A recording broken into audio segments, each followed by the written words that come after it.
Thank you for having me for the Gold Rush training event. I'm happy to be here among some of the all-stars in the LP, also doing some trainings.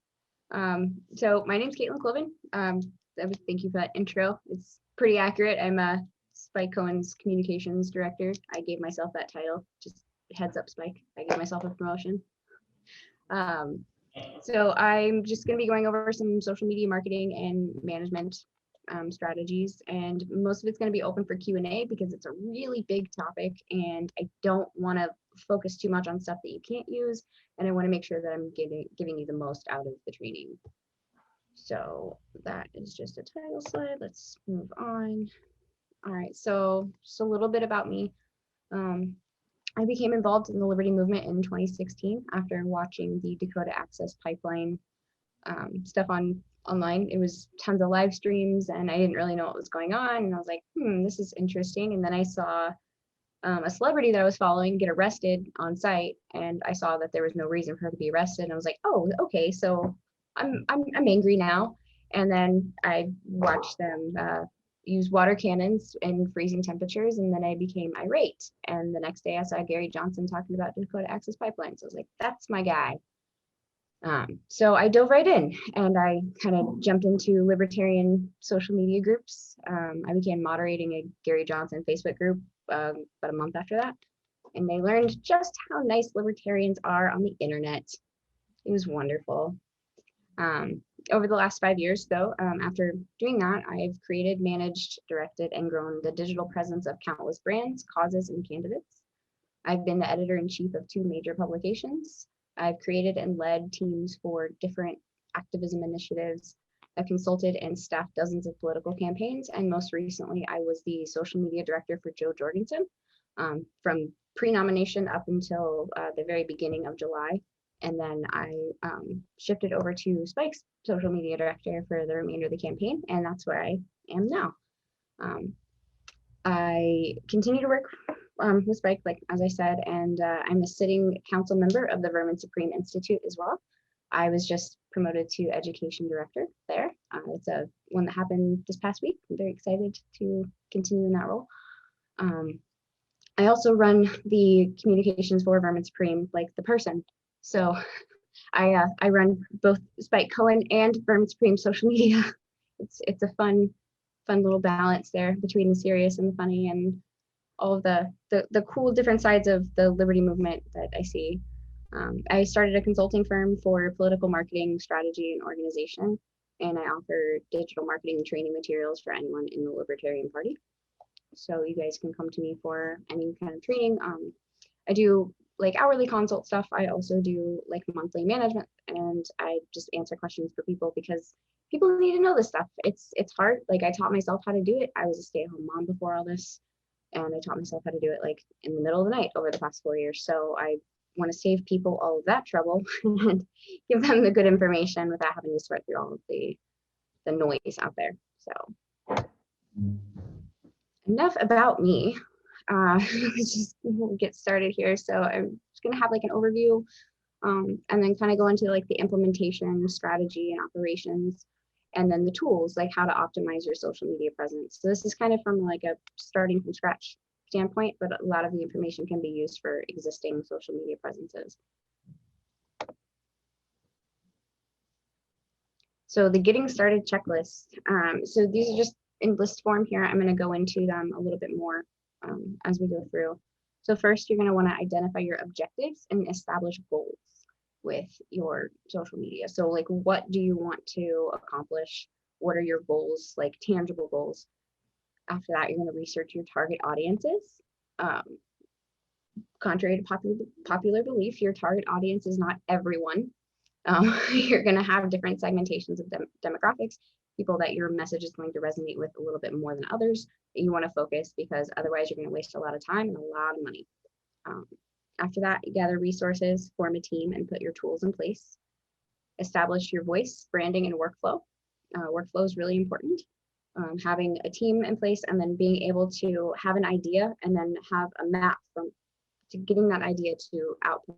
So your idea to a social media post and getting it out to as many people as possible.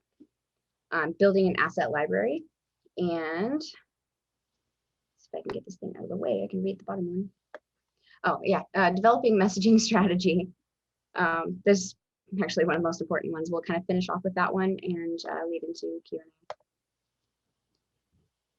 So identifying objectives and establishing goals.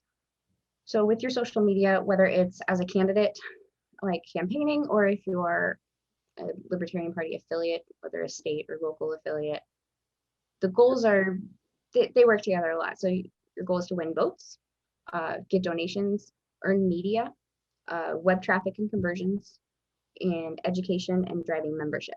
Those are pretty standard for any candidate or affiliate. And the best way you can make sure your goals are represented is to make a map. So having some kind of chart or map to where you have these 6 goals laid out on paper. And if you only have 5 goals or 4 goals, whatever, however many goals you have, lay them out on paper, and each week have a post that meets those goals or meets those objectives. So having a post that is asking for donations, and then making sure you also have a post that's education focused, and making sure you check those boxes each week. That we can make sure that you are always working towards accomplishing your goals and working through your objectives.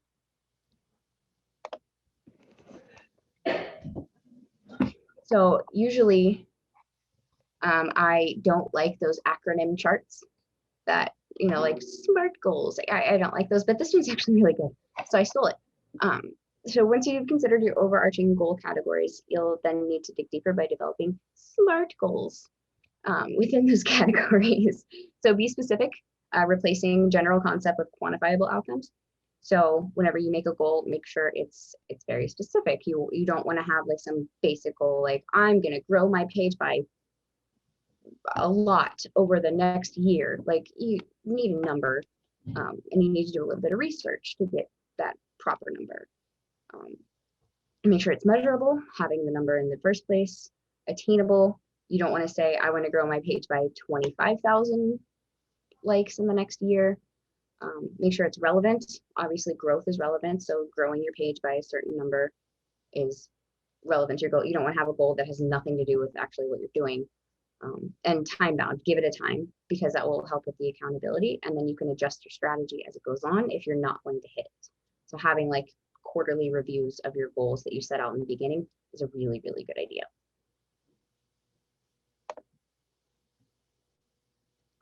Forming a team. My teams vary from 3 people to 30 people.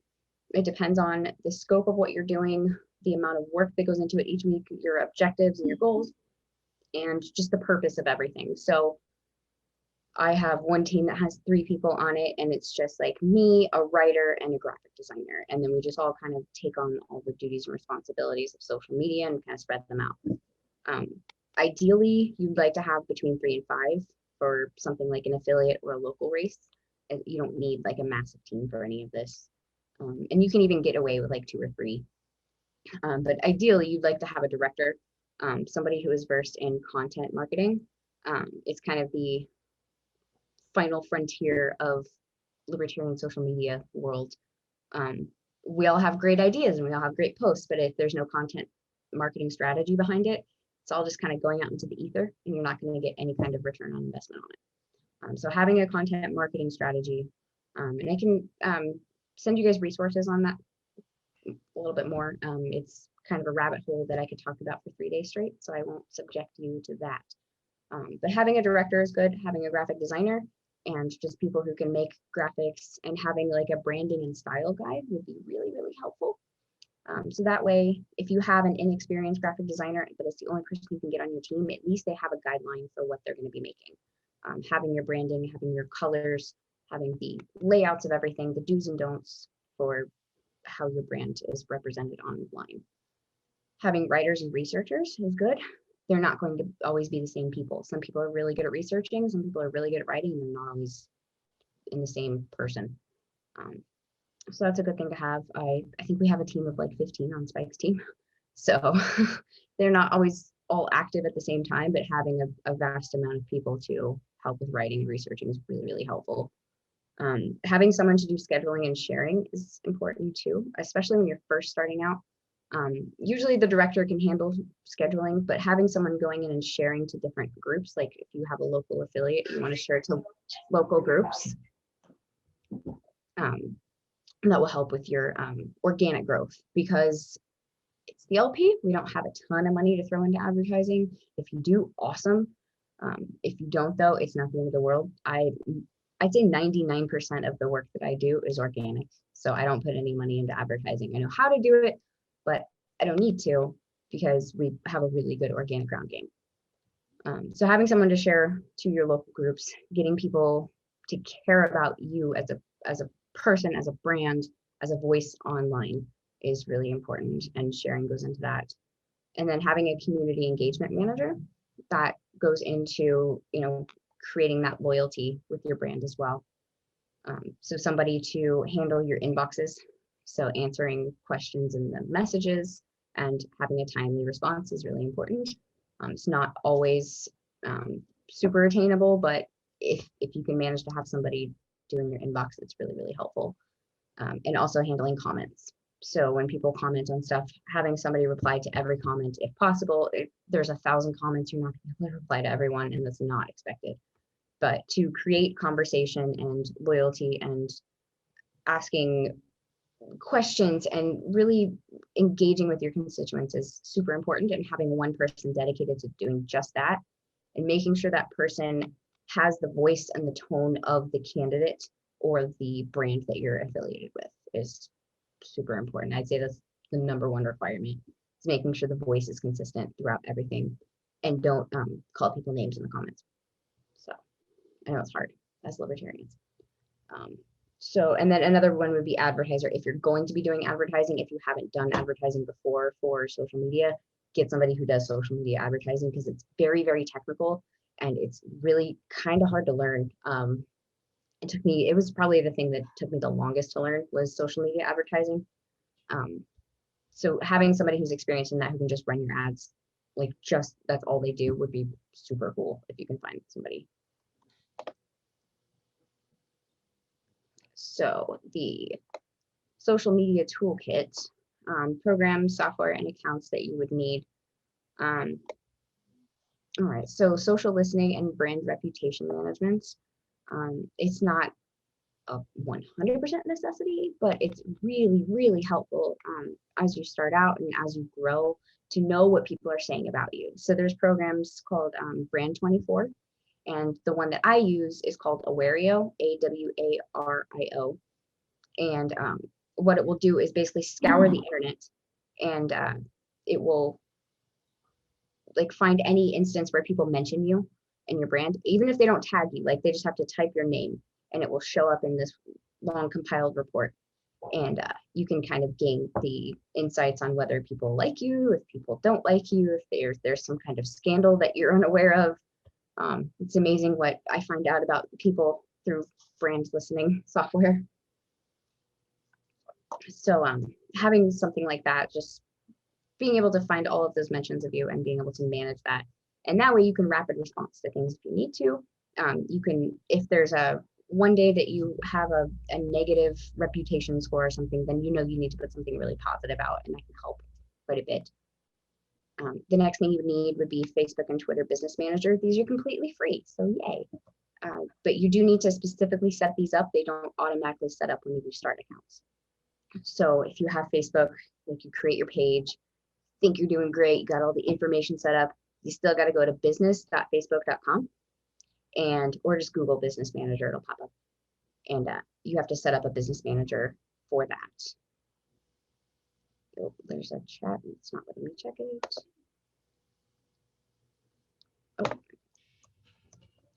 But yeah, and then the same thing for Twitter. You have to go and specifically set up your business manager for Twitter. You do have a really nice analytics dashboard that's built into it, but if you want to run ads, you have to go in and set that up.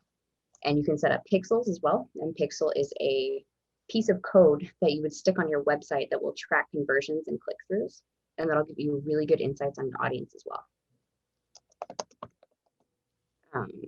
The next one you'll need is team collaboration software. So I've been using Airtable for a couple months now. It's been working out fairly well. I'm actually switching to Asana right now. A lot of people like to communicate through Facebook group chats. That's where ideas and motivation goes to die. So don't use Facebook group chats if you can help it. It gets clogged down with a lot of personal, conversations, and information gets lost, and it's just really kind of a pain in the butt. So stay off of Facebook if you want to collaborate with your team well. But yeah, like I said, I use Airtable and Asana. A lot of people use Monday. If you can find some kind of communications platform out there, Slack is one.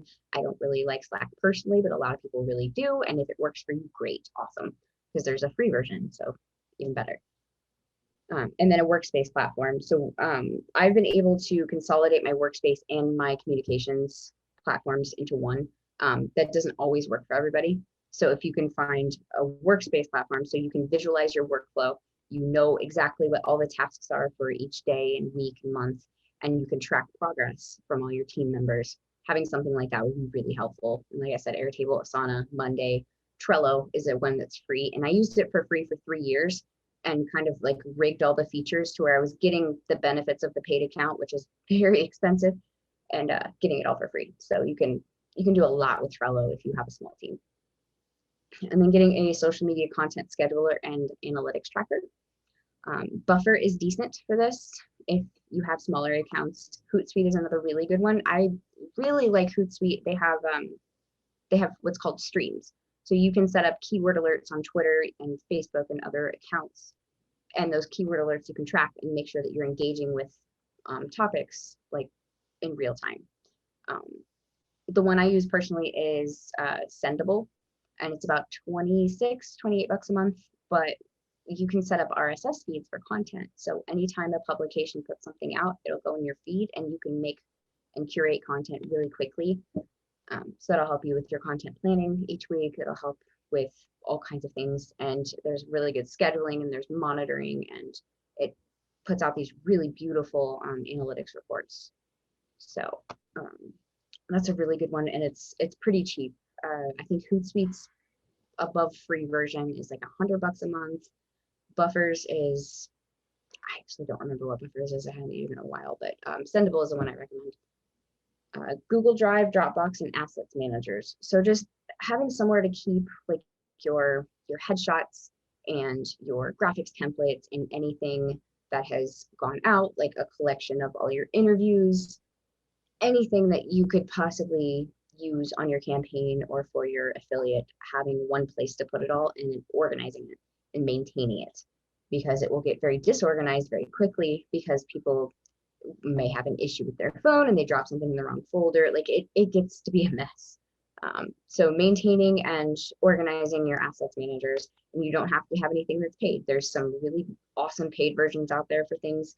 It's not necessary if you have a small thing. So Google Drive and Dropbox are awesome. You can just use those, but they are very important to have.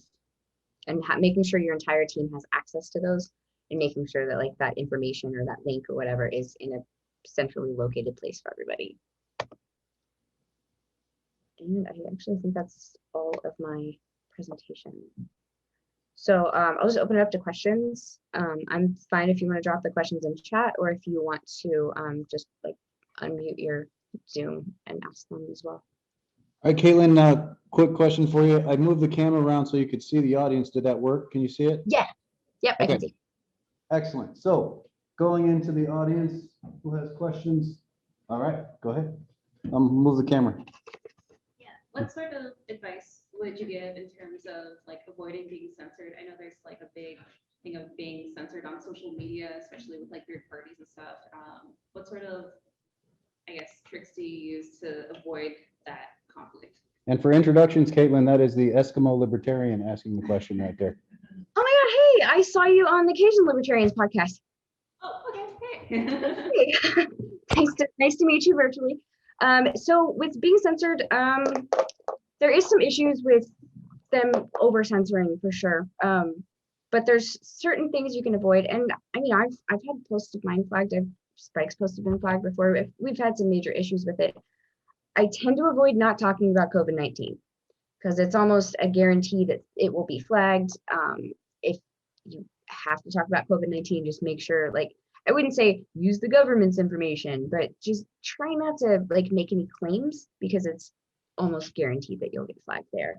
And then making sure that you're not being like overly offensive to anybody. If you have any facts that you're putting out, make sure that those facts are verified, and I would have somebody else verify them a second time before putting them out. But sometimes it's a landmine. Yeah. Like Facebook censorship is insane. Twitter's not as bad. I mean, they did censor the sitting president of the United States, but for most people, it's really not that bad. But yeah, I would just tread carefully. It's hard sometimes. And one thing is, like, there are mistakes that are made. They do a lot of artificial intelligence and bots that they kind of just released at the beginning of the year. And it was untested beta technology. So there were a lot of mistakes. And they didn't have a system set up for recourse for that. So there were a lot of things getting flagged for like no reason. My account went down twice. Like, I was perma banned and deleted from Facebook twice, once during the campaign and once after. And it was a 14-year-old account. And like, I post memes about corn. Like, I don't post anything offensive on my personal account. So it was very confusing for me. But then they brought him back and they're like, oh, oops, sorry. And, cool. But every time they took it away, they would reset my ad verifications, and I would have to like go through the whole process, and it takes like 3 weeks, sometimes 60 days to get those back. So it's like every single time. But yeah, it's kind of a pain. But there's Okay, a then thing you stay away from to make it easy. We got another question from this guy that just walked in. So I was just standing out there and I heard something about social media. So big fan, by the way. I have a quick question. You've clearly probably dealt with this many times. For those who are going to be managing social media, this is a great shot of me, by the way. For those who are managing who are managing social media for another candidate, in a hypothetical situation where, let's say that candidate or that person that you're setting up or managing social media for has very wild and unrealistic expectations and is, oh, I don't know, texting you at all hours of the night saying, Caitlin, can you please do this impossible thing in the next 45 minutes? What is an artful way that you can make it clear what the goals and expectations should be reasonably and realistically for that candidate who might actually technically be a millennial, but is much older than you would think for someone in that age group and often doesn't understand how social media works? Hypothetically, how would you deal with such a thing? Hypothetically, are you referring to when you text me at 2 o'clock in the morning to asking me if I could do your PowerPoint presentation? Yes. Okay. Yes. Or hypothetically, for example, yes. Hypothetically, of course. Yes. Well, I mean, you do have to have boundaries and expectations. It also depends on the candidate. If it's a professional relationship, like setting up those boundaries is like very important. I don't consider, I mean, there's a professional aspect to like our hypothetical relationship there, like you and me doing your comms, but you're also like my friend and you know that I don't sleep. So I'm fine with you texting me at 2 in the morning. But if you're someone who's not okay with someone texting you at 2 in the morning, like someone who has a normal sleep schedule, whatever that is, then it's good to have like office hours. You can put those out, and if there is like, I guess in the beginning, talking about expectations and talking about turnaround time for certain tasks is really important to lay out, especially if you're just starting out. Like, make it known, like, hey, I'm not going to be as fast as maybe you want on this, but here is my time frame for each of these tasks. So Thank you. you're welcome. Anyone else with questions? Social media. I got one for you, Caitlin. What have you noticed? Because I manage the ALP page, and hi. I manage the ALP page, and I try to get as much reach as possible. So what do you see as content that gets more reach than less reach? And I'm talking about different things like photos, videos, just text messages, things like that. And do you see that there's less reach if you link another page? I'm not fully aware, and I don't think people are here, that there's certain certain ways Facebook looks at things to where your post won't reach as much if you're sharing a link or something like that. So can you speak to that a little bit? Yes. Actually, so it's kind of a thing with the algorithms. People think that, Facebook puts things through a filter and it will only show certain things to certain people. It's more about the users. So the users on social media have very documentable behaviors, and people interact with graphics a lot more. So if they interact with them, it triggers them to show to their friends and it gets more reach. So graphics are the most, they're the highest performer. If you're using a graphic, it's a good idea to keep your caption to 3 sentences or less. If you can't do that, or if you're doing something more in depth, just do it carefully. So actually, like on Spike social media, we do these really, really long posts and threads, and they're all education based, but they're really quality. So there's a lot of information, and it's a lot of stuff that's like, oh wow, I didn't know that. So it gets people to keep clicking on it. So that's where the caption rule kind of breaks. But if you're not putting a lot of like factual stuff out there, not like non-factual, but if it's not like huge and fact-based and like education focused, then I would keep the captions to 3 sentences or less. Also, if you're sharing links, don't share links. Screenshot the article, put it as a graphic, and then put the article link in the comments. You'll get a lot more reach. I actually just tested it the other day. I think it was a week or 2 ago, where I put the link in the caption, and just to see like what the difference was. And the difference was, I believe it was a 223% decrease in organic reach, because we put the link in the post instead of in the comments of the post. So it's drastic because people don't click on them. There is also a little bit of suppression of links, especially after a lot of the fake news stuff and like Facebook, like, oh yeah, we're gonna crack down on fake news. So what they did was they just put a link suppression algorithm in place. So that's the one that they do actually suppress before it reaches people. But yeah, just making sure that you can catch people's attention span. So you have, I believe it's 0.3 seconds, like a third of a second, to grab someone's attention when they're scrolling through their newsfeed. So lots of color. Using emojis actually has an 86% increase in user engagement. So if you put emojis in your caption, and don't go like over the top with it, don't make it look like tacky, like maybe 1 or 2 emojis works. Hashtags work really well because it actually helps with the search function. If people see a hashtag, they'll click on the hashtag and it'll show up every post that uses those hashtags. So that's another thing, don't make up your own hashtags. Use hashtags that already exist, because if you're the only one using it, nobody else is searching for it. So that's very helpful. But yeah, not sharing links, using graphics as much as possible. If you do have a long post that doesn't have a graphic, make one. Don't do really long text posts. It's a pretty good general rule. And then videos. Unfortunately, there's no good way to share video on Facebook, but have that video go to your YouTube as well, and then try and drive people to YouTube as much as possible. If you're going to share a video on YouTube or on Facebook, and it happens, like you have to share videos once in a while, try and have like a really catchy caption that will help with the organic engagement quite a bit.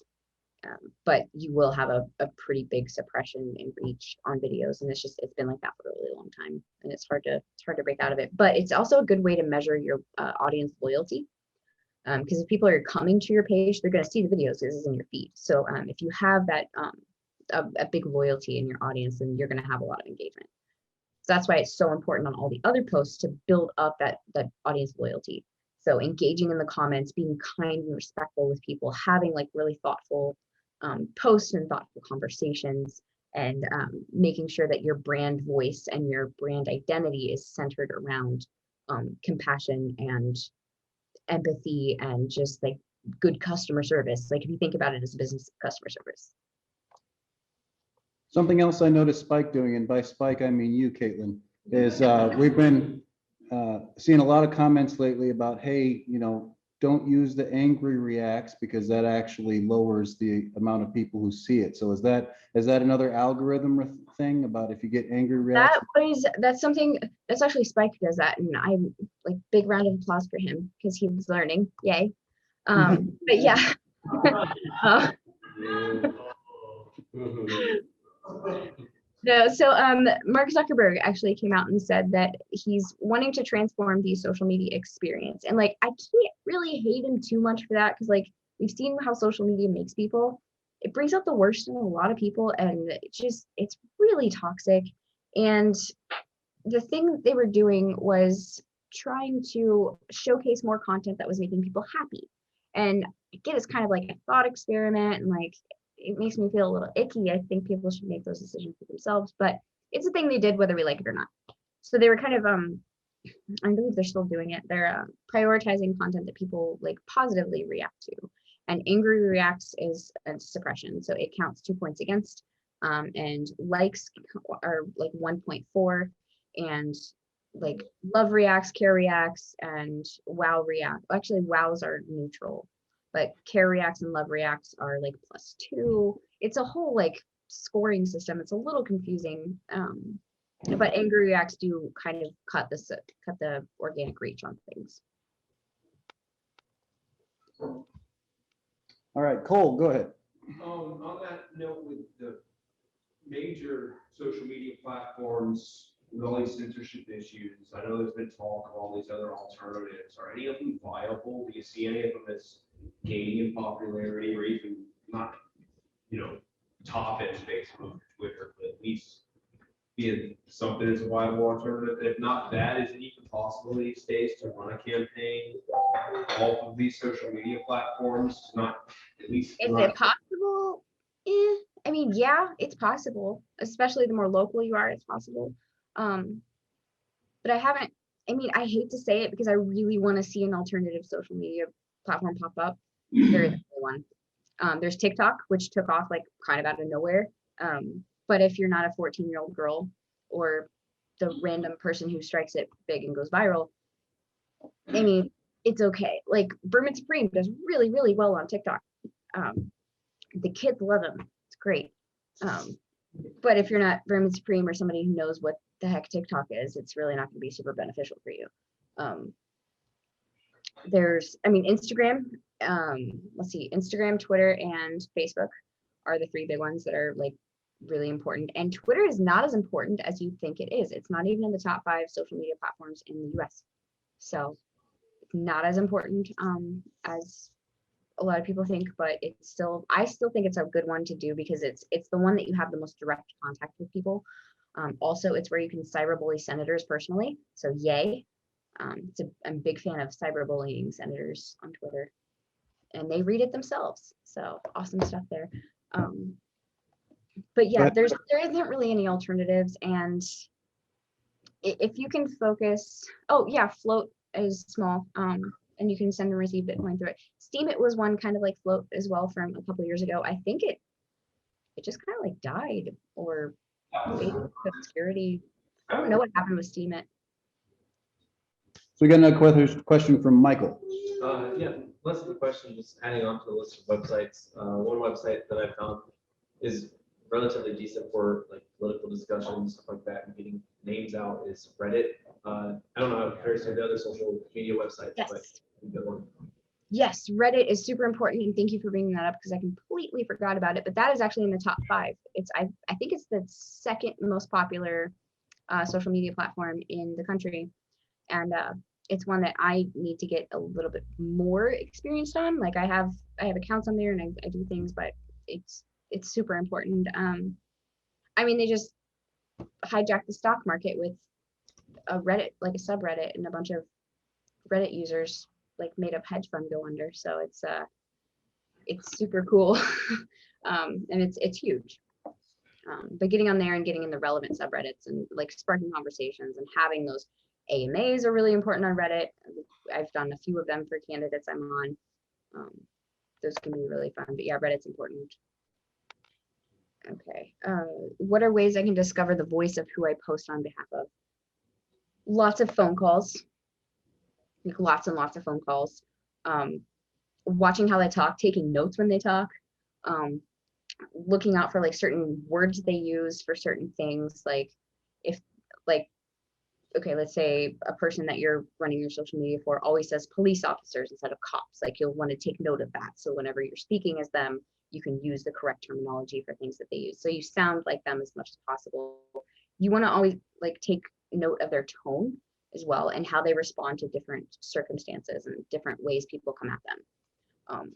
And that just takes time and experience. And if you can get on a Zoom with that person, or if you're in person with them, like you can actually be in the same room, go through like Twitter or another social media app with them and say, okay, here's a comment. How would you respond to that?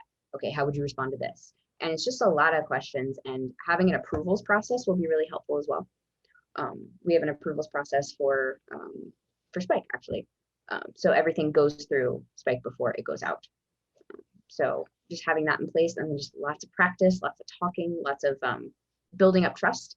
If you are unsure of something, do not post it without that person having an okay, because it's all about trust, like building that up. There's so much trust involved because like you're speaking as them, you are them on social media. The people don't know that somebody is running it for them. Like there's times I don't even remember if I tweeted something or Spike tweeted something. Like there's a lot of trust that goes into that. You know, it's difficult to navigate in the beginning sometimes. Like certain accounts that I tweet for, it like clicked right away, and sometimes it took a little bit longer. For instance, Vermin Supreme, it took about a month and a half to learn how to talk as him because it's Vermin Supreme. So yeah, that one's a tough one to nail, but once you do, it's so much fun. Like any thought that comes in your head, you can tweet it and it's fine. So. I think we got time for one more question, Caitlin. And I just want to point out that when it comes to getting a voice, if you're candidates from the Midwest like me, just throw in an occasional "oh," you know, in your communication. Yes. So, one last question. Anybody who wants to finish it off? Emma, go ahead. Hi, Caitlin. What is a good way that a candidate can draw the meme army into their campaign? What is an effective way to utilize the meme army to up your content and algorithm? Meme our way to the White House. So this actually takes me back to a funny story. In the beginning, I was running Jo Jorgensen's social media until about July, and then I switched over to Spike Scene. But after she got the nomination, we were kind of faced with an interesting dilemma. Nobody knew who she was. Like even a lot of libertarians, nobody knew who she was. So it was my job to make her digitally relevant, and I knew that to do that, we had to get the meme team like on board and get the memers on board and have them making memes, because the organic game was everything. Who are the best memers? I don't know how y'all feel about it, but a lot of the big igloo redacted boys are very good at memeing. So I started talking about gun rights, and I was very radical and bold in the messaging, and it pulled in a lot of the redacted crowd, and they started making memes about Mama Joe. Mama Joe came about naturally from that crowd. So getting people on board who know how to make memes, and then having them just do it because they're passionate about it and do it because they love it is a really good way to do it. If not, you can reach out to some like large Facebook groups and be like, hey, I need some people to make memes. You'll usually get like a handful of people who can do it. It's pretty easy to make memes, just having a couple apps on your phone, like, and then just having some people who are creative. It's really helpful. But if you can appeal to a group who is very good at it naturally, and they will just do it for you. Excellent, thank you. And I got to break us off at this point, unless you really need to add something else, Caitlin, because I want to give them a break before we move on to our next presenter, but really appreciate you making the time for us. Yeah, no, thank you for having me on. I don't have anything else. You can all contact me either on Facebook. My messenger does get incredibly backed up at times, so you can also email me at caitlin@spikecohen.com, and I will get back to you as soon as possible. And I can help you with anything digital marketing related, or even campaign management, because I'm managing campaigns now too. So we got the first person to raise their hand online, so I'm going to go ahead and let Jen jump in if she wants. One last, give two more minutes. Jen, can you unmute, or do you need me to? Let me see here. Here we go. All right, Jen, you should be able to unmute now. I was just clapping. Oh. I read virtual clapping. Thank Hey, you. well done, girl. Thank you. All right, thank you, Caitlin. All right, y'all have a good night.